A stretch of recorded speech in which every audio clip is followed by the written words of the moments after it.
Hey, what's going on, everybody? Welcome back to the Land Development Podcast. I'm your host, Ryan Glick. If this is your first time joining us, each week when you tune in, you'll hear one of two different types of shows. Sometimes when you tune in, you're going to hear industry news. That's where we pull up a few different headlines and we talk about what it means to the industry. And then other times when you tune in, you're going to hear an interview style show where we have on someone associated with the land development industry. We talk about their background and how they got into real estate, and then we dig into some of the projects that they've worked on over the years. Now, today I have with me Felipe Castillo from PlaceMKR. He's a partner over there out of Austin, Texas. Felipe, thanks for joining me. Yeah, happy to be here. Good to meet everyone and be excited to be part of this. Yeah, absolutely. I coming into this, as we talked about here before recording, one of the first things I like to get into is really just the background of how you got into real estate, because I always find it interesting to hear everybody's paths of how they found their way into real estate, because it seems to be all over the board. Now some I people, bet. it Yeah. feels very rarely that somebody knew from the very beginning that they wanted to get into real estate and they knew they were going to be where they're at, and things of that nature. So can you walk us through your path and how you got into where you're at today? No, I agree completely with you. I mean, those that are probably in real estate purposely at a younger age was probably family members got them in there, right? But for Yeah. the rest of it, that's not the case at all. Mine, intriguing enough. At an early age, I said I wanted to be an architect. So as but I had a path to go through the military first. I'm a military brat. My dad's retired military. I served in Desert Storm, then got stationed to other places, and finally I said, "Hey, I had a plan to go be an architect."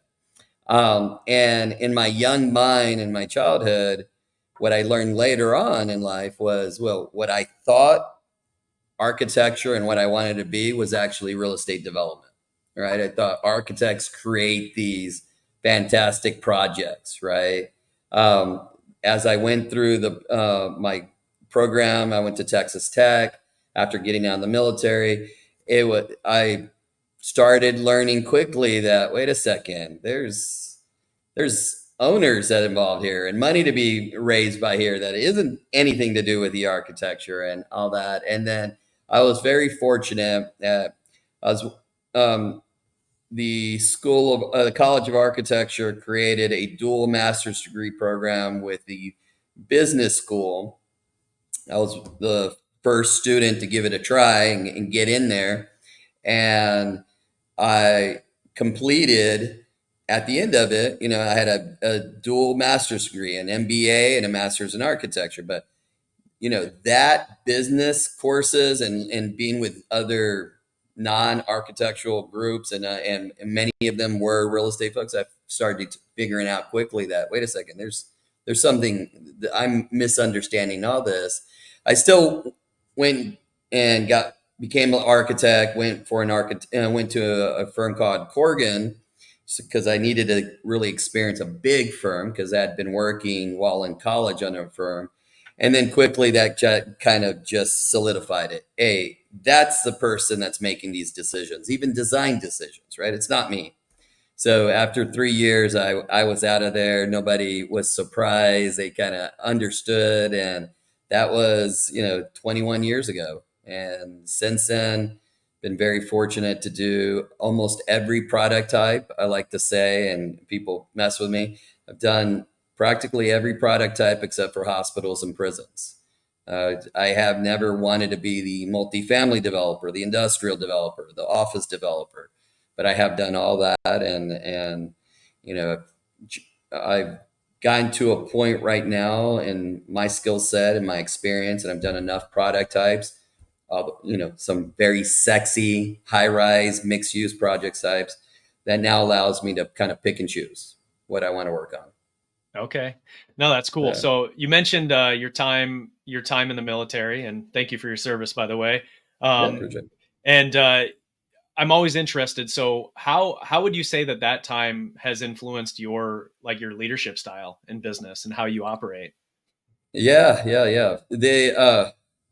You know, as much of being in the military, you also have to, especially, some of us that we grew up in the military as family members, right? For the majority of us, it started a long time ago when we were kids. So I was in military academies pretty much, most of my childhood. My dad was the equivalent of the police chief of every base we went to, right?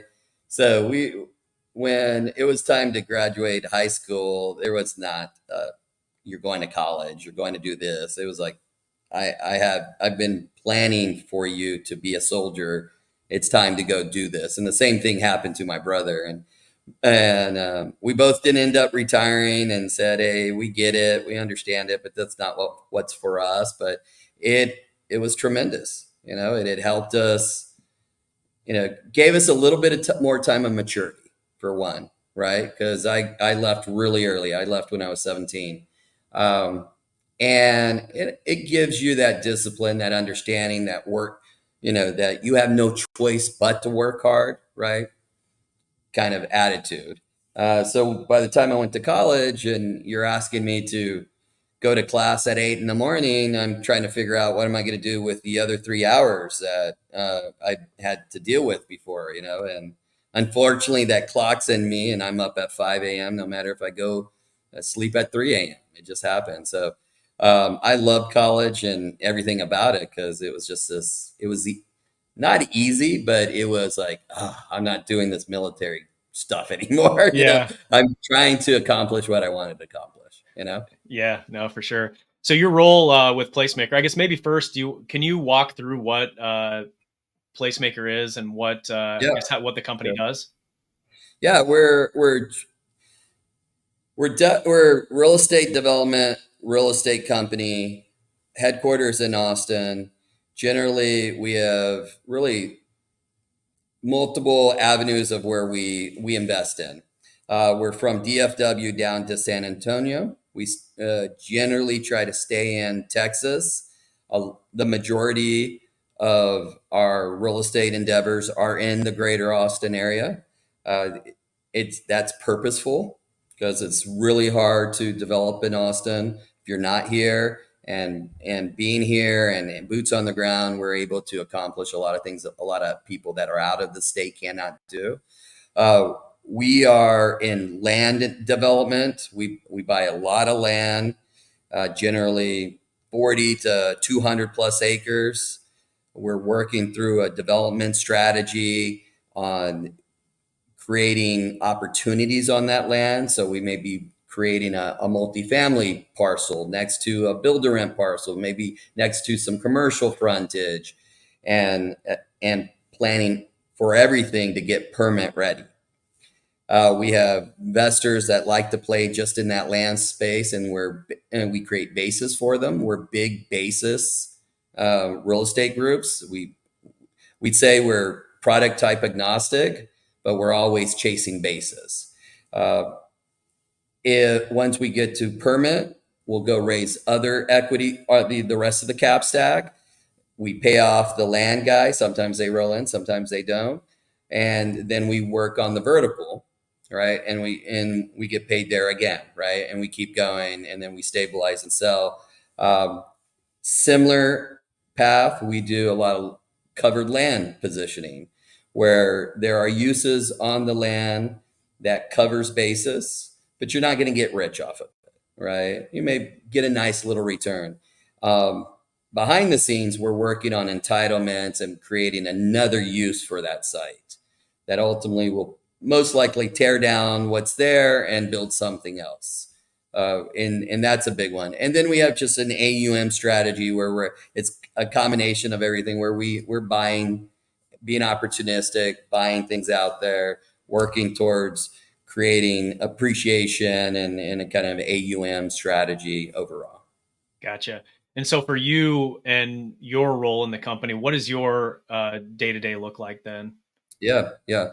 I generally oversee all of our development, especially our ground up development, getting all that land, getting it entitled, zoning, all that piece, finding those opportunities there. Some investor chasing. We all, the three of us. There's two other business partners with me.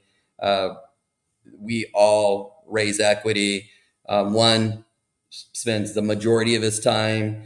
I spend a lot less.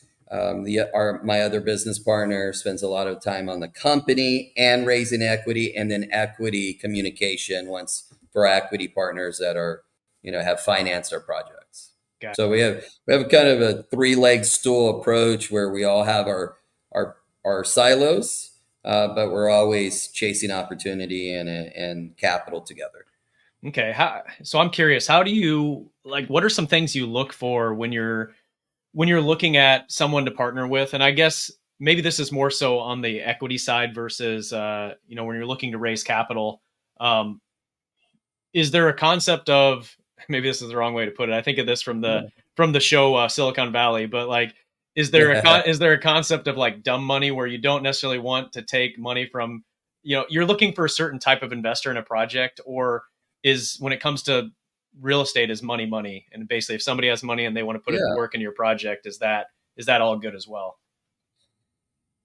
You know, so a lot different answer to that question in a great market in the market we're in today. Yeah. But I think generally, you always have to consider, what you're taking on with the money that you're being provided, right? There's definitely real estate groups out there that are raising $100,000 at a time, or a million here, a million there, a million here, but they have a $50 million kind of project, right? Where maybe half or a little over half is debt, and then they're having to raise like that.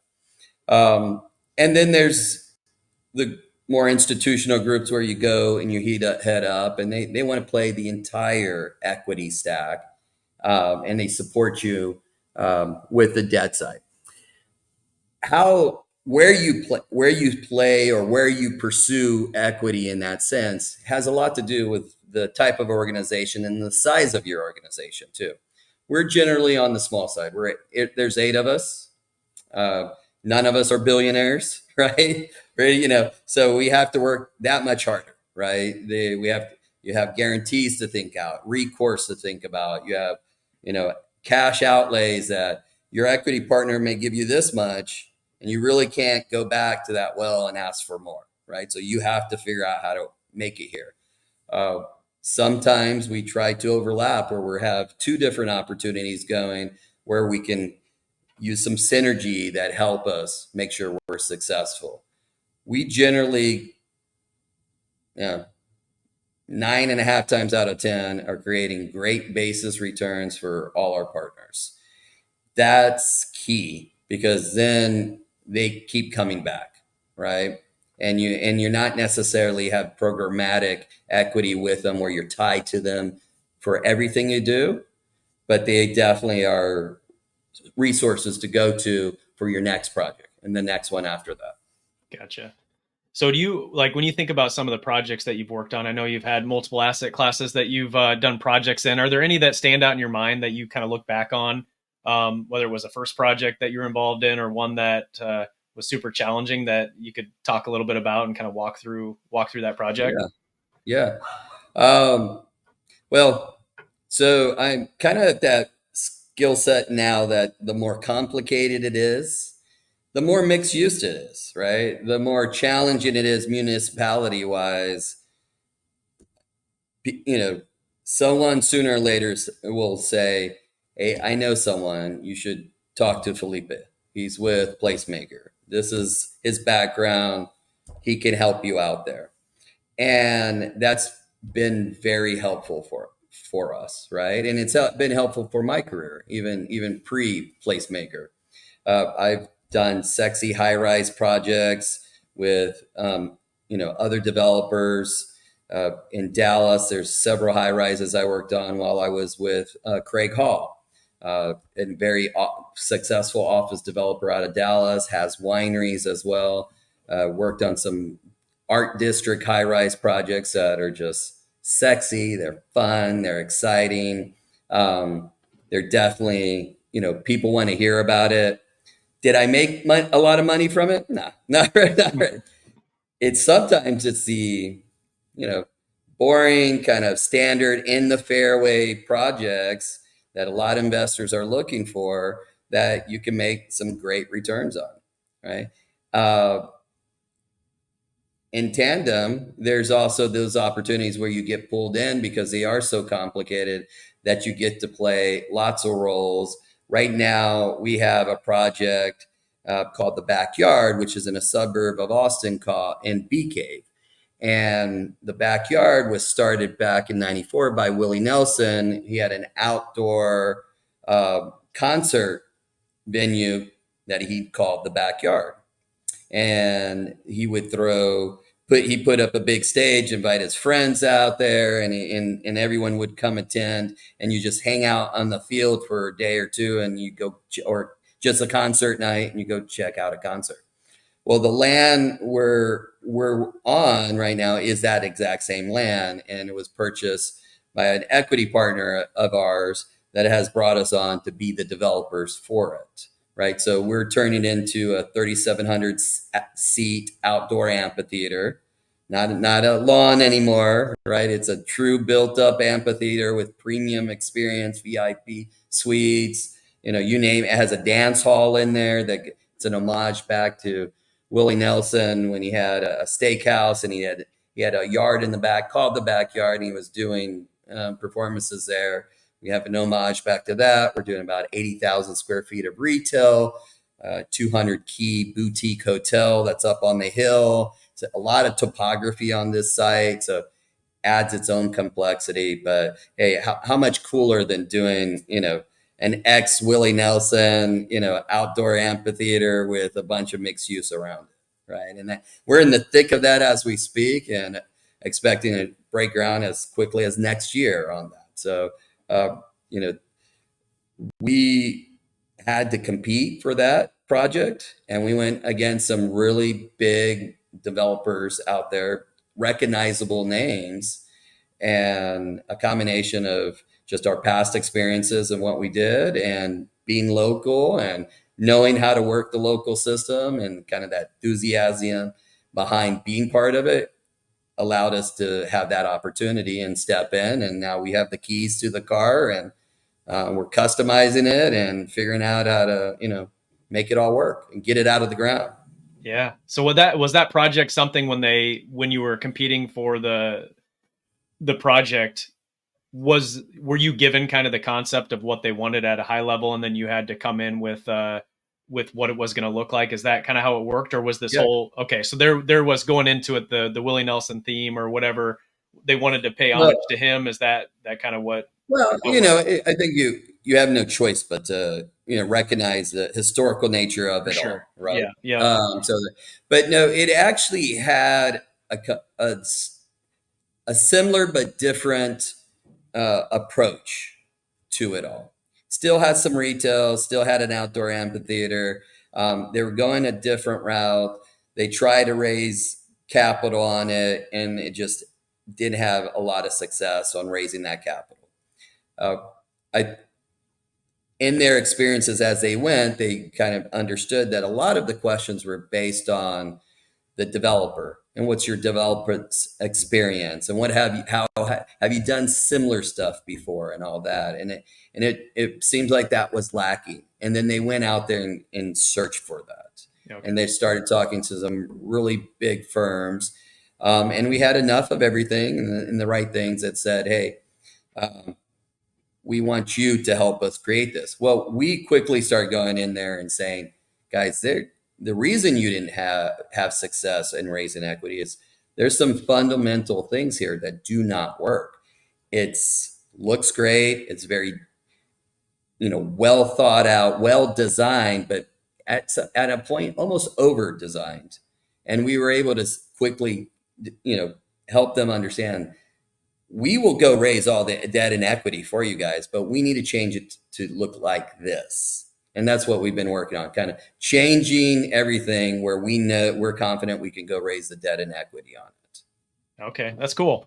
No, I love those projects that are that have that historical kind of some historical meaning behind it, and then the development comes in and kind of keeps that legacy alive of whoever it is. I had Yeah. somebody else on the show back. Gosh, it might have been, it was way back in the beginning when we started the podcast, but it was similar, not necessarily a not necessarily a Willie Nelson, that a famous person, but it was a family that they bought the land from, and they wanted to do something to like basically leave the legacy of that family behind on that land. So they did a few things in the design of the project to do that, and so it's always really cool to hear that versus going and buying a piece of land and then just not, especially when there is some historical significance to Yeah, it, like yeah.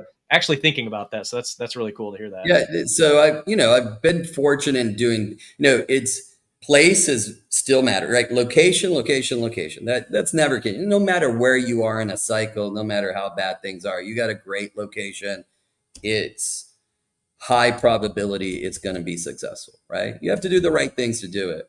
I worked on a couple high rises in the art district of Dallas called Hall Arts Hotel Residence, and the KPMG Center right next to it. Just fun, sexy in the middle of the art district. It's an art centered hotel. It's just, I mean, it's gorgeous, right? Probably never get that opportunity and work on something as sexy and as fun as that. But I had the opportunity to do some mixed use high rises in LA, in Hollywood, and different fun environment. It was really infill product, residence and hotel. Uh, with back at my Hall days. Right now, he has a place in Frisco called Hall Park.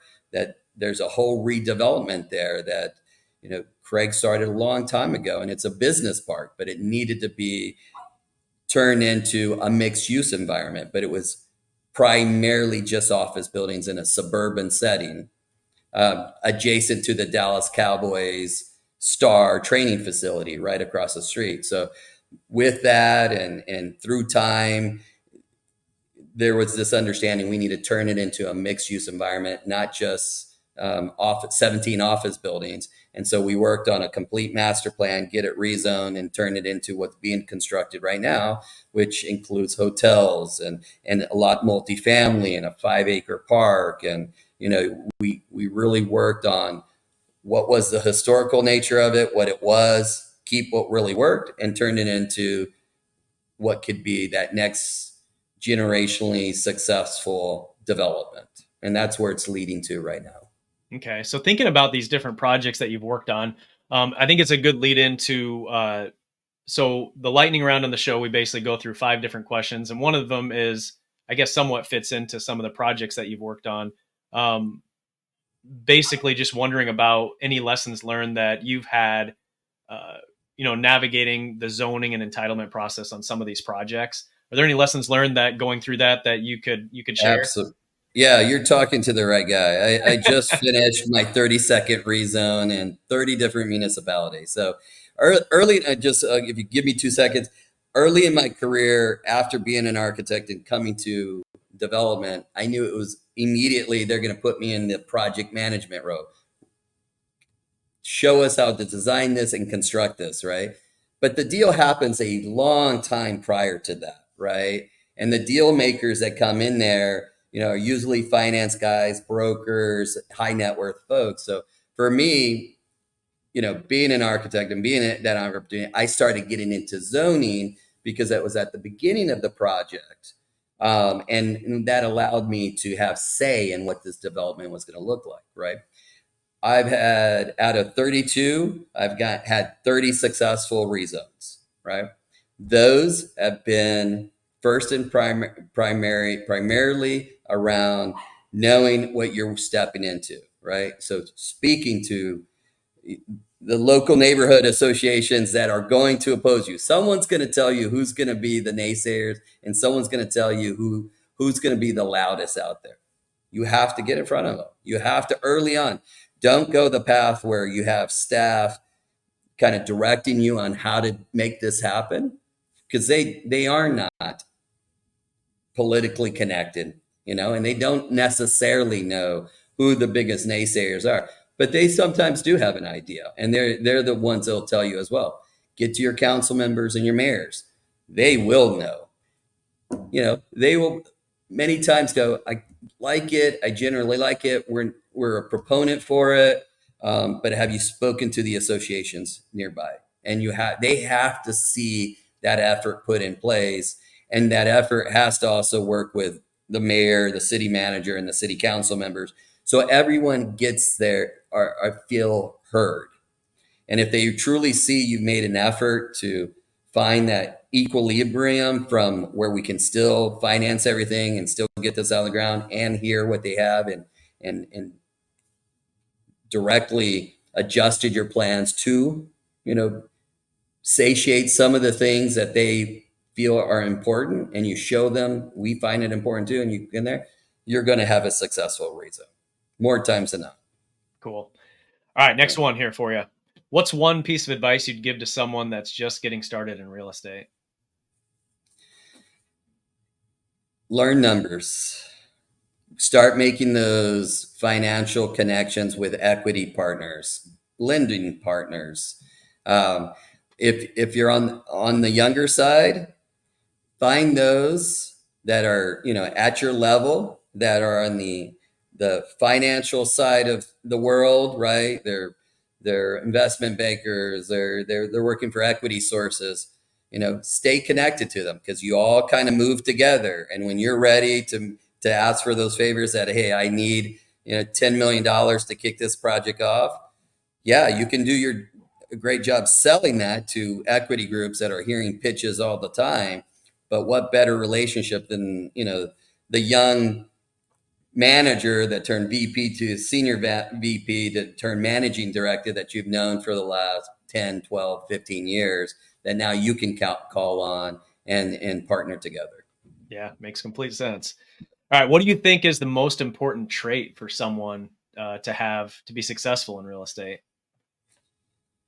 Man, it is definitely a combination of thick skin and determination that you have confidence you're going to figure it out, right?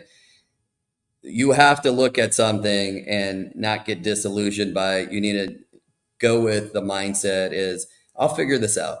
I'm going to keep talking to people. I'm going to keep talking to different consultants, engineers, everyone to help me figure this out, but I'll figure it out. All right.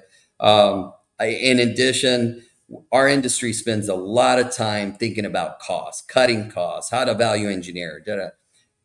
I A lot of people have heard me say, if you want to move a financial model, you find revenue, you find income. Income moves a model faster than cutting $1 million out of the project. Yeah, it helps, but driving income, creating new income sources, creating more rentable square footage, that closet that you didn't know that you don't necessarily need, you know, you say, hey, we're going to get rid of that. I got 3 square feet more times 300 units. You know, you start adding that, and how, you know, rent grows through a model, and you exit based on income more than what you spent, right? Is first and foremost how you should make practically all your decisions. How is that affecting my revenue sources in this project? All right. Number 4, who or what has been the biggest influence on your career? Wow, yeah, that's a great one. It's been, I've been lucky. Every project I've worked on and folks I have been with have taught me something different that has molded me. Early on, even, yeah, I could absolutely understand in the military how that would have done it, right? But staying on real estate, right?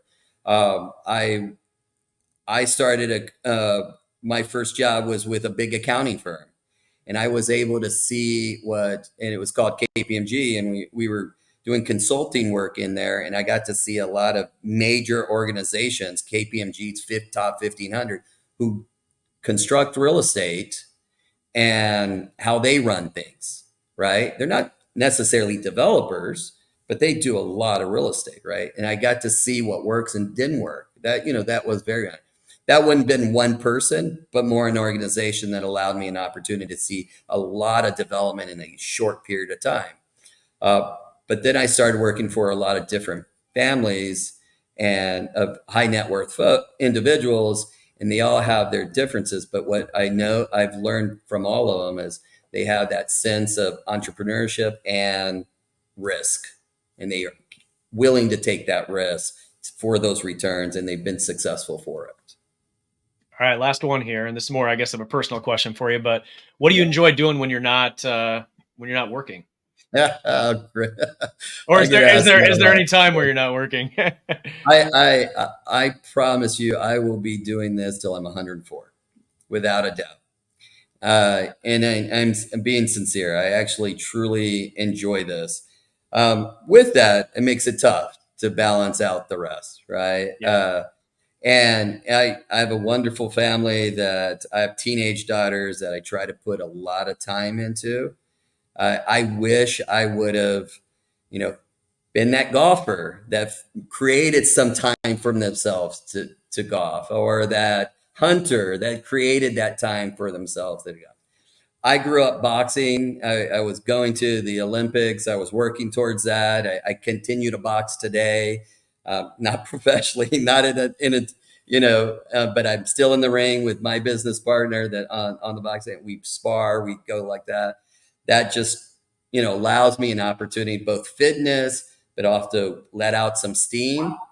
Yeah, I mean, that kind of counts. yeah, It's a little different than being out and doing 18 holes of golf and being with your boys and enjoying that stuff. I wish I had done more of that. I wish I could push myself to do that. But I do enjoy working too, so that kind of messes things up. I, yeah. I I'm not great at finding balance. I'll be honest about that. Yeah, well, I love the boxing. I love the boxing angle to it. So my oldest brother was a professional boxer way back in the day for Okay. many years. So I kind of grew up around an older brother that tried to get me into the ring, and Yeah, I would yeah, I would throw punches at him and things like that. Growing up, he'd yeah, have me do that. So it's definitely a cool it's a cool sport to be around and everything, and definitely from Pre-COVID, I was promoting live boxing events in the greater Dallas area, both televised and non-televised oh, that's fights, awesome. and it was fun. Didn't make me a lot of money. I mean, I was hoping it was doing that, but there was a lot of similarities, right? There's to put a live event together takes a lot of project management, Yeah, right? We were the folks buying the fight, putting the undercard in, creating the ring, finding the venue, selling sponsorships, selling tickets, getting the ambulance there, the ring card girls, yep, the whole night, the whole thing, the whole show. yeah. So Well, that's cool. No, that's really cool to hear.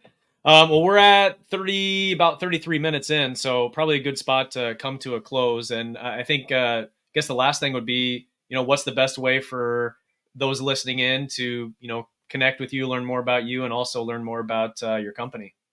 yeah, we're very active on LinkedIn, not so much social media and our website and all that. We're just our heads are down. Find us on LinkedIn. Uh, we are active there. And purposely, we love the network that's involved with that project. But also, I speak at a lot of different panels. Come up, say hi, ask questions. I love answering questions around all this. Cool. Well, yeah, all of the links and everything, I'll throw that on the show notes page for this episode. So if you guys listening in look down in the description for this episode, you'll see a link there to the show notes page where you can access the LinkedIn links and everything. But hey, I really appreciate you hopping on and sharing some of your knowledge with everybody listening in. I know you've Enjoyed got, it. yeah, I know you've got a lot of other stuff going on, so really do appreciate it. And Yeah. yeah, for everybody listening in, if you're not already subscribed to the show, would appreciate you clicking that subscribe button. And we've got some really good shows coming up in the future. So with that said, we'll talk to you next week.